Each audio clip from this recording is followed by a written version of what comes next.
Di era modern ini, pernah gak sih kepikiran kalau hidup tanpa listrik? Nah, di Tasikmalaya ada spot yang vibes-nya beda banget. Namanya Kampung Naga. Dia tuh hidden gem, nyempil di antara rumah-rumah modern yang tinggi-tinggi. Tapi siap ya, buat masuk ke sana harus turun 444 anak tangga. Gila, berasa kayak masuk ke dunia lain kan? Pasti banyak yang bertanya-tanya, apakah ada filosofi tersendiri kenapa anak tangganya harus 444? Dan ternyata keterbatasan bahan untuk membangun akses tangga ini. Jadi kalau ada tambahan bahan pasti bisa ditambahin lagi.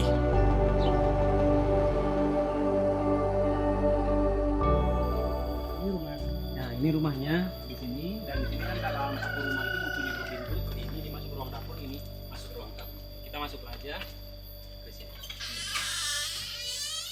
Masuk dari sini. Yuk.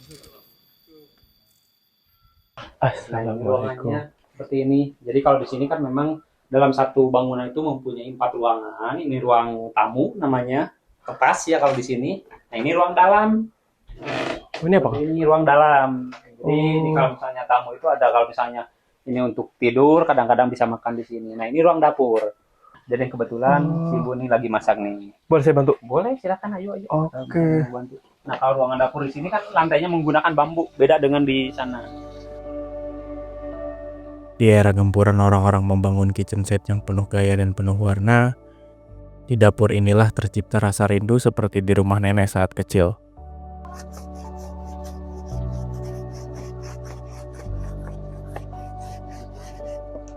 Ini lagi bikin apaan, Bu? Oh, perkedel talas. Terus nanti bikinnya gimana? Di sini juga adalah tempat warga memasak hasil bumi yang mereka tanam.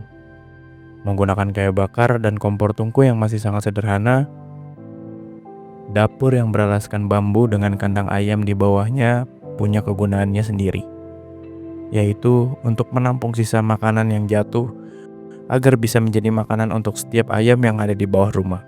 Jadi, gak ada makanan yang kebuang, semuanya kembali lagi ke alam.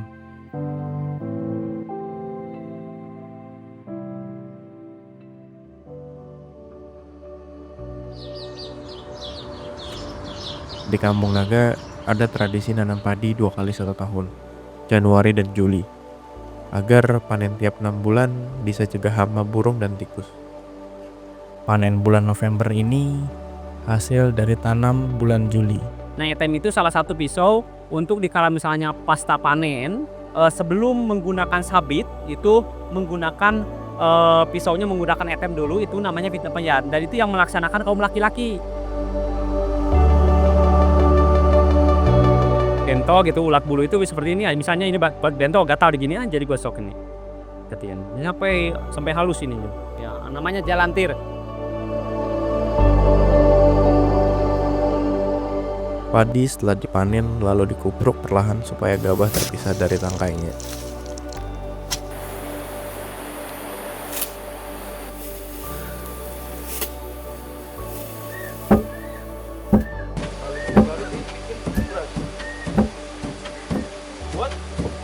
Setelah padi lepas dari tangkainya, step selanjutnya adalah menumbuk. Prosesnya juga nggak sembarangan. Salah dikit, padi bisa kebuang sia-sia, harus super teliti dan penuh tenaga.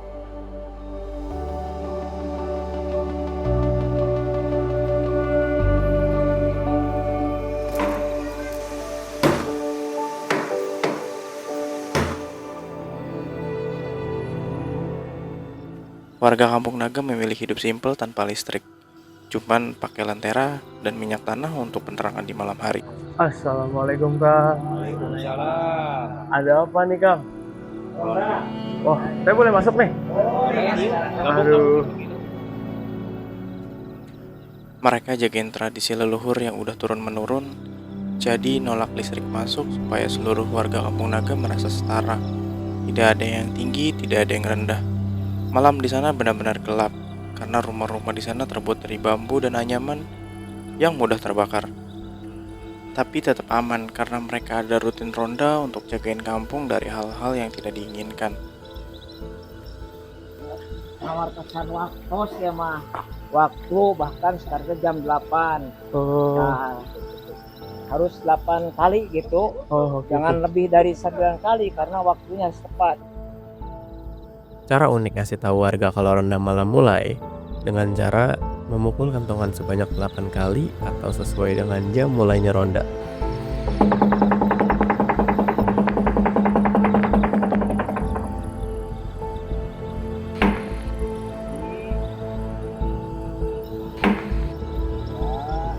Yang kedua, oke.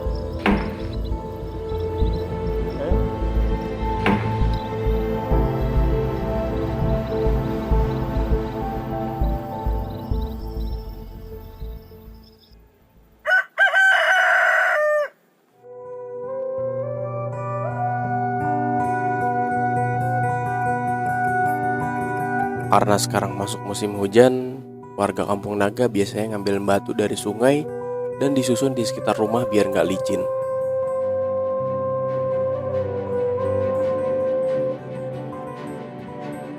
Soalnya kontur jalan di sini menanjak dan tidak beraturan. Emang sih berat. Tapi ini udah jadi tradisi biar akses jalan sekitar rumah aman dan gak gampang kepleset.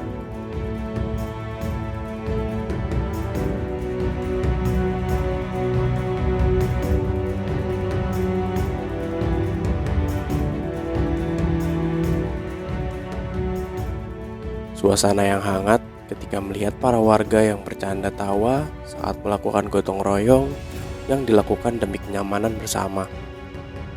Vibes kekeluargaannya benar-benar berasa banget di sini.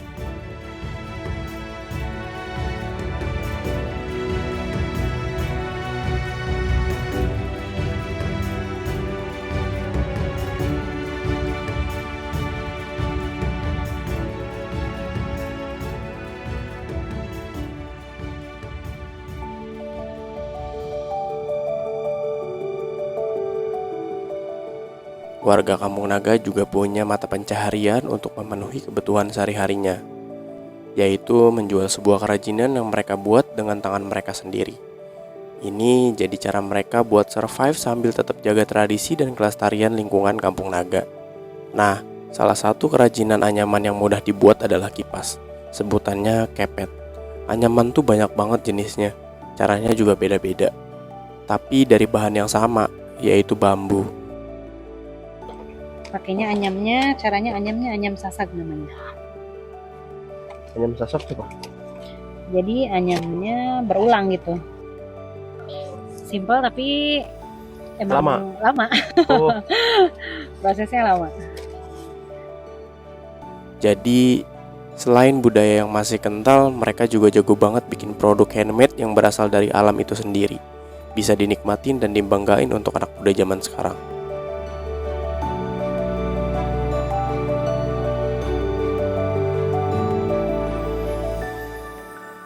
Nama Kampung Naga itu sebetulnya itu dulunya memang ada tertulis tersurat. Cuman sekarangnya tidak tertulis tersirat. Soalnya Kampung Naga ini dulu pas tahun 1956 sempat terjadi kebakaran yang dibakar oleh gerombolan DI TI Kartuswiryo. Jadi di sini kalau misalnya untuk sekarang itu cuma sebatas nama kampung. Nah di sini kalau misalnya kampung tidak ada nama mungkin susah dicari. Soalnya di sini gini. Di Tasikmalaya aja ada salah satu kampung Nagarawangi, kampung Nagara Tengah, Nagara Seah gitu kan. Nah ini bisa disebut kampung naga. Tapi kadang-kadang kalau misalnya orang itu suka menafsirkan, kalau menggunakan bahasa Kirata, dikira-kira tapi agak nyata ya bisa disebut kampung Nagawir. Ada perkampungan di bawah lereng. Bangunan di Kampung Naga ini yang disebut bangunan panggung yang mengarah ke timur barat menghadap selatan utara. Jadi nama bangunan tersebut di sini bisa disebut namanya bangunan belah jelopong. Itu memanjang ke samping. Terus misalnya di sini bangunan di Kampung Naga, kenapa bangunan di Kampung Naga mengarah ke timur barat atau menghadap selatan utara? Soalnya kalau di adat itu diutamakan adab dulu sebelum ilmu. Jadi segi bangunan itu udah diterapkan. Soalnya contoh kalau di sini di Kampung Naga, dikala misalnya tidur, kaki minimal tidak boleh beronjor ke arah kiblat. Makanya bangunan Kampung Naga harus menghadapnya ke selatan dan utara. Dan di sini memang bangunan di Kampung Naga di sini mempunyai bangunan filosofi tersendiri. Ya, filosofi bangunan pun masih mengikuti suku Jurban kita, ada kepala, badan, dan kaki. Nah, di sini fungsi kepala digunakan gudang, badan tempat istirahat, kakinya dimanfaatkan untuk ternak ayam. Makanya di Kampung Naga di sini banyak ayam dikeliarkan gitu kan. Itu soalnya posisi ayam itu di bawah bangunan supaya untuk menguatkan bangunan. Soalnya bangunan di sini musuna rayap, dalam tenda segaja, dikala ada rayap naik bisa dipatok oleh ayam. Terus selain ayam bisa membunuh rayap, ajas manfaat ayam kan oleh ayam ditakar tercampur kotor ayam dalam jangka 3 bulan, 6 bulan dibangkat untuk pupuk. Jadi di sini bisa disebut dari alam kembali ke alam.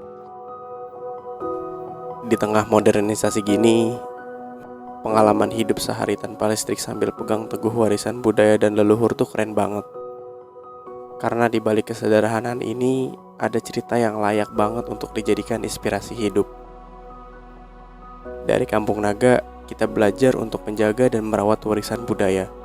Intinya, kita harus banget menghargai dan ikut melestarikan kekayaan budaya Indonesia.